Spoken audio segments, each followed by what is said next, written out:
Good morning and welcome to Sly Pork for You barbecue channel. This is our first video on the channel, so cut us a little slack today. Today I want to do a 4-year review on my Ugly Drum smoker. I built this thing back in 2014. I am smoking today. I've got a pork butt on there.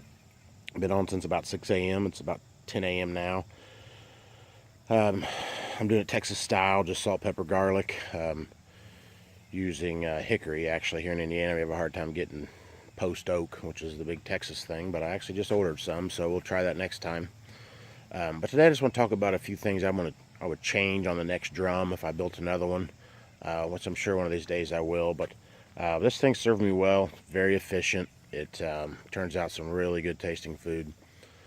So the biggest thing I do differently, the first thing is the drum selection. So I took a sealed drum. It was a food grade drum that was local and free, and I actually had to cut the top off, which I'll show you that here.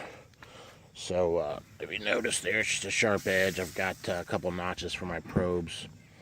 If I had to do over again, I'd look for a open top that has a bead around the edge that looks more like a rolled edge like this. You have to be pretty selective on making sure that your lid will fit if you're going to go for a non 55-gallon drum lid. The other thing I would do, I found one that was lined. If I had to do over again, I'd probably look for an unlined one. It's not terrible, you can burn them out, but I had some trouble. The bottom of mine was just so thick from the way they lined it that I actually had to get down in there with some hearing protection, that's for sure, and a grinder, and grind around all the edges to get that liner completely out of there. The other thing that I did, that I changed, so originally I had this lid here on it, which I bought a cheap grill from Walmart that came with a grate and the lid. Both were pretty low-end products, but the issue I had with this lid, it didn't fit quite right, so I pounded that out, and I had a ton of air leaks around there. I like the look of it just fine. Actually had a homemade handle that was from a conveyor roller shaft. I made it work years ago and just been hanging around. But if I had to do over again, I wouldn't have wasted my money on the cheap grate or that lid. I would either go with the barrel lid or the Weber lid. The Weber lid does cost a little bit of money. I had to order that from Weber, and had I not had that Performer, they would not allow me to order it. So they're kind of protective on those lids. The other thing I would do differently is I would take a few things off. So these analog thermometers, they're just junk. These are both reading 250, and both of my digital thermometers are right on 275, 276, so 25 degrees off. This one here is only a few months old. It's already got moisture inside there.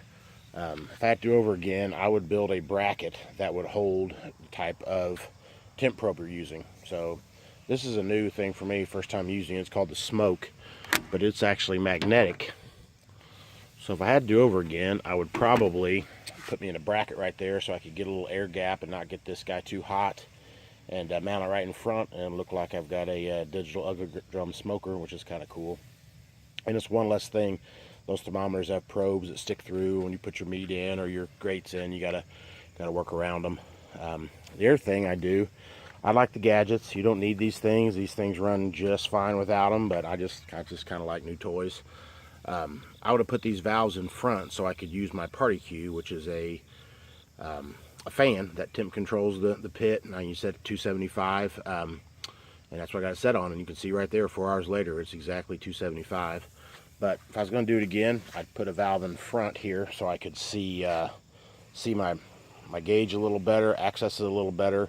I put it right in line with that temp sensor there at the top. I think that'd be kind of a cool look, all digital on an ugly drum with that kind of technology. Just kind of cool to me. The other thing I would do here on the back side, I put in a bottle cap opener, which is kind of cool, novelty thing, but I never use it. I'd probably get rid of it. The hooks I'd probably keep, but I'd put them in a different position. And actually what I find more useful, because you're not flipping burgers on this thing, you know, the meat sits there forever untouched. I would get the hook so I can hold my grate. So if I need to take out a grate to mess with it, I can hang it off the side, and I've got enough room. As you can see here, my bottle opener and some other bolts are in the way. The The other thing I would consider, I've got a second grate on this one, so I've got bolts going through on the inside for that second grate. I would consider getting rid of it. I rarely, if ever, use the second lower grate. And if I built another one, I'd still have this. It just clean up the outside. It makes it a little easier to put your fire basket in without having to mess with another layer of bolts that really I never use. But the second grate, you know, if space is your thing and you need more capacity, that's definitely a good option. So the one thing I did too when I started with this thing, I had the black pipe vents that went up and bolted in right there. I found that after about 3 years, one of them got clogged up with grease and ash. That the thing really flows a little better without them. They look cool. They when they're clean and working well, they definitely don't perform any worse than the setup I've got now. But I just find this easier maintenance, and this is just a little less for the the air's got to go through. You know, there's somewhat of a restriction on those 90-degree corners on them. So overall, it's been a fun project. I use it all the time. I enjoy using it. It's a good conversation piece in the backyard. Let's take a look here what we're cooking, and we'll sign off. So you can see I am using a water pan today. A lot of the ugly drum purists will be hating on me for that. You know, you don't need a water pan. I really rarely use them. I've watched a couple Aaron Franklin videos lately, and he uses it in his backyard stick burner. He said he uses it for everything, so I thought I'd try it.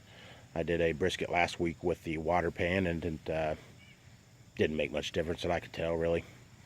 But it doesn't hurt. So anyway, I hope you enjoyed this video. Give you something to think about.